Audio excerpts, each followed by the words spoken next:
Is this thing live? I didn't know it was live. Okay. I need to start over. Okay. Welcome to Martini Time. Okay. First time that's happened. So, I don't know how long it was running. The other day, a fellow was carrying a cross through town with dressed in sackcloth and thorns and carrying a big, huge cross. And he was ritually reenacting Good Friday.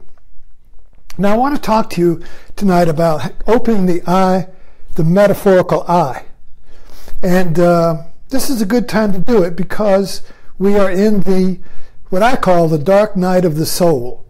The 3 days, the space between the crucifixion and the resurrection is a tomb. Jesus entered the tomb, but then it became a womb, and he came out. Just like the moon goes into the 3 days of night, and then it comes out, you see. That's the whole cosmic ritual here, why Easter is hooked up with the moon. But anyway, it's about death and resurrection. But see, this is referencing the past. And when I saw the fellow carrying the cross in town, I say, oh, what is he doing? Well, he's reenacting the past. That's referencing the past. But the metaphorical eye is not referencing the past. It's referencing now. You see, this has been the whole problem with modern Christianity, is that it references the history. It all points, all the Bible, Noah's Ark, the virgin birth, all that stuff, you see, references the past and history. So it's kind of like your family album. You look at your pictures and they reference the past. They're not referencing you now. You don't look like that. It's referencing the past. So this fellow walking around with the cross, you see, from our worldly eye, our historical eye that references everything in time, references that to the past. And I understand what he's doing by the reference to the past. He's reenacting the past. But that's not the metaphor. And you don't realize the metaphor unless you enter into the dark night between the crucifixion and the resurrection. Now, let's see, how shall I explain this? But all right, so I tell you how the metaphorical eye, when I saw the guy carrying the cross, while the first response was to reference it to the past, the metaphorical response was, je suis that person. I am that person. I am carrying this cross of suffering.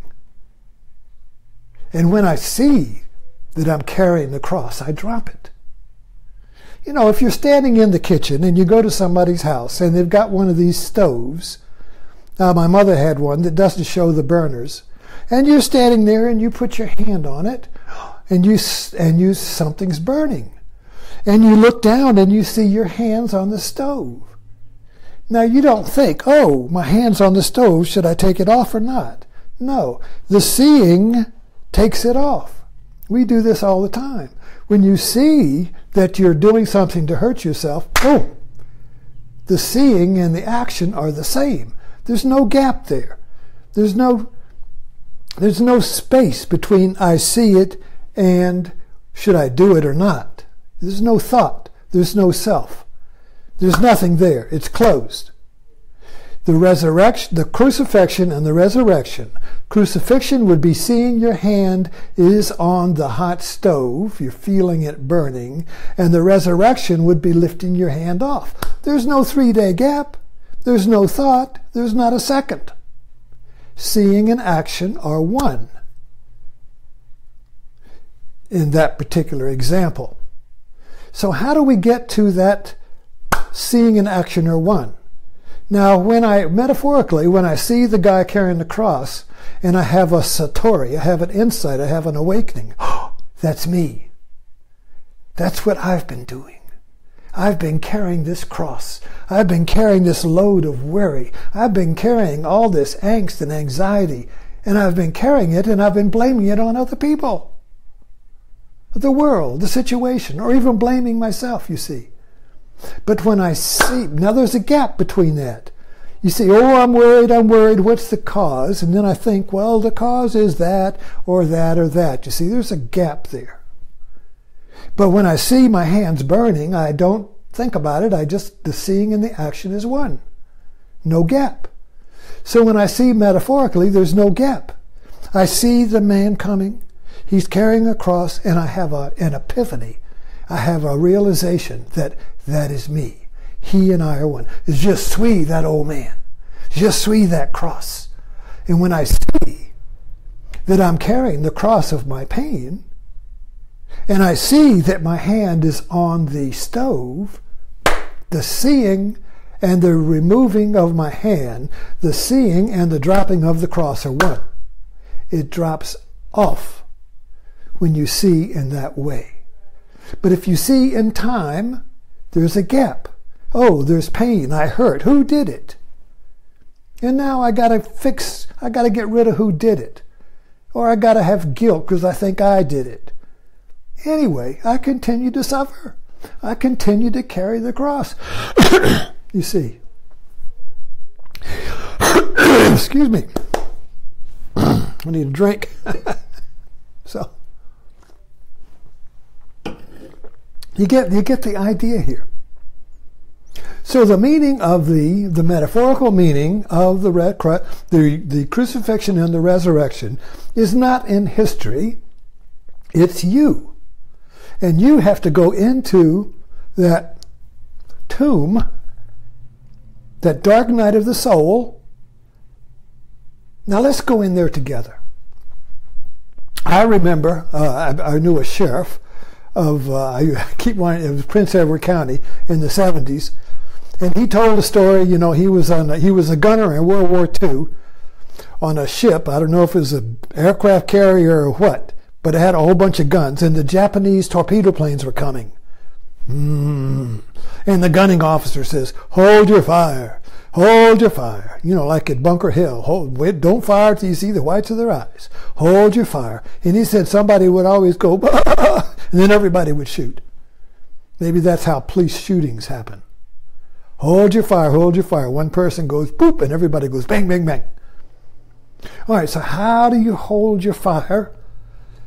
How do you enter into the dark night of the soul, of the tomb that turns into the womb? See, we want it to turn into the womb. We want the tomb to become a womb. So we're born again out of it, you see. We don't want to die in there. That's why we don't want to go. We think we're going to die in there.